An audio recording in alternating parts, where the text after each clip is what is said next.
இப்போது அந்த காவலனின் கண்களில் ஒன்று தென்பட்டது. எங்கு தேடினாலும் யார் தேடினாலும் அந்த பனிக்கியாவோ அதன் மால்களின் துணைமாலோ கிடைக்கவே கிடைக்காது. அவன் அந்த காட்சியை கண்டான். எல்லையிலிருந்தே கண்டான்.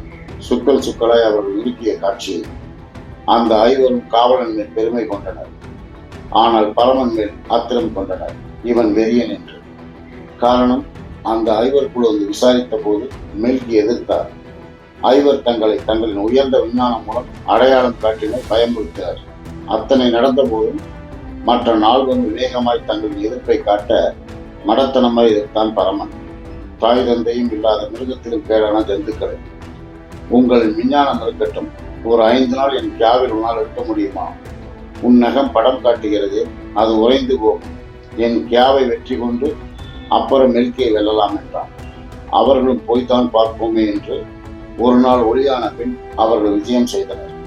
பரமன் தன் உதவியாளனை அழைத்து, ஒரு 5 குழி தோண்டிவிடும், இவர்களை புதைத்து விடலாம் என்க, அவர்கள் வரவேற்பது பண்பாடு என்று சொன்னான் பரந்தாமன். நீ இப்படி பேசுகிறாய் என்றார். அது மனிதர்களுக்கு, மிருகங்களுக்கு அல்ல. போங்கள், 3 நாள் கழித்து ஓடி போய்விடுங்கள், சொல்லிவிட்டு போங்க என்றான். தன் கியாவை 1 மணி நேரம் விடாமல் உற்று நோக்கி பரமன் கட்டளையை பிறப்பிக்க மெல்கிவேயே உரையச் செய்யும் பனிப்பெயர் உருவானது. ஒரே ஒரு கணம் சற்றே பயந்தனர் ஐவர். இவன் வானுலக முரட்டும் அடைய. இவனுக்கு தெரிந்தது விசுவாசம் ஒன்று. அதை காப்பாற்ற அவன் என்ன வேண்டுமானாலும் செய்வான்.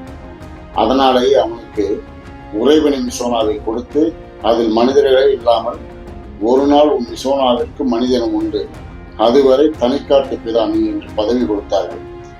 பல கோடி பேரை ஆள்வதுதானே பிதா, தனியாக வைத்தால் அது சிறையாயிற்று என்று கூட தோன்றாமல் பொது நிகழ்ச்சிகள் கலப்பது, கூட்டத்தில் போய் முதன்மையாக நின்று கொள்வது, ஐடியா கேட்கிறார்களோ இல்லையோ தானாக கருத்துக்கள் சொல்வது, உடைத்தேன் கவிழ்த்தேன் என்ற ரீதியில்